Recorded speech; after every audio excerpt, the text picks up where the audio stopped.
राधे राधे दोस्तों। आज का ये वीडियो उन सभी लोगों के लिए है जो थक चुके हैं, उन लोगों के लिए जो रोज सुबह एक नई उम्मीद के साथ उठते हैं, पसीना बहाते हैं, रातों की नींद कुर्बान करते हैं, लेकिन जब शाम होती है तो हाथ खाली रह जाते हैं। क्या आपके मन में भी ये सवाल आता है कि आखिर मेरी ही मेहनत सफल क्यों नहीं हो रही? क्या आपको भी लगता है कि भगवान आपकी पुकार नहीं सुन रहे? जब आप अपने चारों ओर देखते हैं और दूसरों को कम मेहनत में आगे बढ़ते देखते हैं तो दिल में एक अजीब सी टीस उठती है। ऐसा लगता है जैसे पूरी दुनिया की दीवारें आपके सामने खड़ी हो गई हैं। अर्जुन की दुविधा और कृष्ण का प्रवेश। यकीन मानिए, आप अकेले नहीं हैं। हजारों साल पहले कुरुक्षेत्र के मैदान में दुनिया का सबसे महान धनुर्धर अर्जुन भी इसी मोड़ पर खड़ा था। उसके पास गांडीव था, कौशल था और सच्चाई का रास्ता भी था, लेकिन फिर भी उसके हाथ कांप रहे थे। उसे अपना भविष्य अंधकारमय दिख रहा था। तब उसके सारथी बने स्वयं जगत के स्वामी भगवान श्री कृष्ण। कृष्ण ने अर्जुन से जो कहा वो सिर्फ एक युद्ध का उपदेश नहीं था, बल्कि वो हर उस इंसान के लिए एक मरहम है जो जीवन के संघर्षों से हार मान रहा है। आज हम कृष्ण की उन्हीं अमृत वाणियों को समझेंगे जो आपकी मेहनत और आपकी सफलता के बीच की कड़ी को जोड़ देंगी। मेहनत और असफलता का गहरा अर्थ। अक्सर हम जिसे असफलता कहते हैं, कृष्ण उसे प्रशिक्षण कहते हैं। कृष्ण कहते हैं कि इंसान का मन बड़ा चंचल है, वो हमेशा परिणाम की डोरी से बंधा रहता है।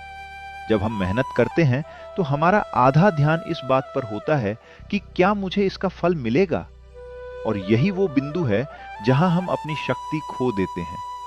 आज के इस वीडियो में हम गहराई से चर्चा करेंगे कि क्यों आपकी मेहनत कभी बेकार नहीं जाती, भले ही परिणाम अभी ना दिख रहा हो।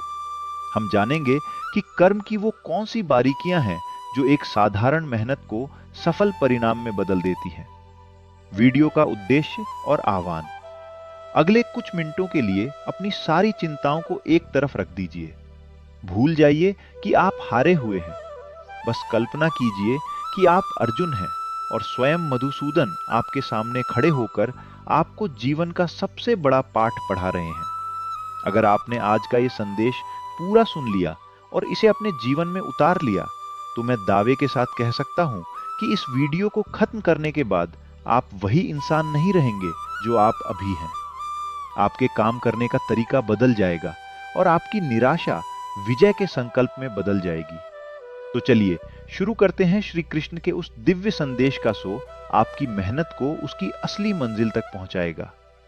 क्या आपके साथ भी ऐसा होता है कि आप दिन रात एक कर देते हैं, जी तोड़ मेहनत करते हैं, लेकिन नतीजा वैसा नहीं मिलता जैसा आपने सोचा था? मन में निराशा आने लगती है, लगता है कि शायद किस्मत ही खराब है।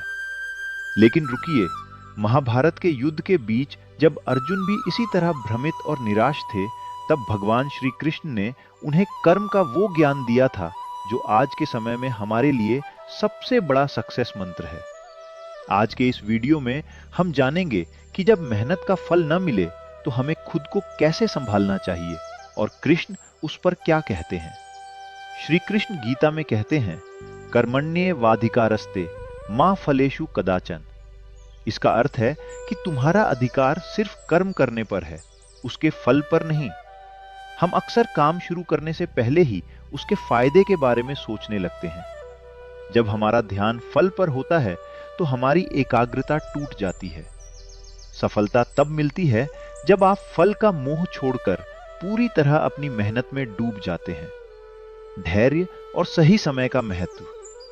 कृष्ण सिखाते हैं कि वक्त से पहले और भाग्य से ज्यादा किसी को कुछ नहीं मिलता, लेकिन इसका मतलब यह नहीं कि आप हाथ पर हाथ धरकर बैठ जाएं। जैसे एक बीज को पेड़ बनने और फल देने में समय लगता है, वैसे ही आपकी मेहनत को भी सफलता में बदलने के लिए सही समय की आवश्यकता होती है। ईश्वर के घर देर है, अंधेर नहीं। बिंदु। कोई भी प्रयास व्यर्थ नहीं जाता। यदि आपको आज सफलता नहीं मिली तो इसका मतलब यह नहीं कि आपकी मेहनत बेकार चली गई। कृष्ण के अनुसार हर छोटा प्रयास आपको अनुभव देता है। वो अनुभव आपकी अगली कोशिश को और भी परिपक्व बनाता है। याद रखिए, हार केवल वो मानता है जो कोशिश करना छोड़ देता है। निष्कर्ष और प्रेरणा। तो दोस्तों, अगर आज आप निराश हैं तो याद रखिए कि आप अकेले नहीं हैं। स्वयं भगवान आपके प्रयासों को देख रहे हैं। आपका काम है निरंतर चलते रहना। जब आप निस्वार्थ भाव से मेहनत करते हैं तो सफलता खुद चलकर आपके पास आती है। अपने काम को बोझ मत समझिए, उसे ईश्वर की सेवा समझकर कीजिए। फिर देखिए